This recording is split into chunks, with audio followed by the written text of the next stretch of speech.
Ugaliin din tama tungkol sa pagkain natin hanggang iwastot ganap kalimutin.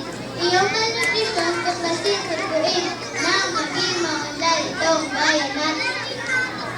D. Tunay na mahalaga sa ating katawan ang tamang pagkain na sapat at timbang.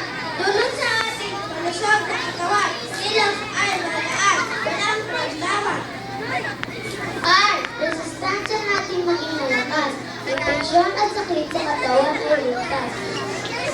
Sa wastong pagkain ay mga titiyak namin at malusog ay sapat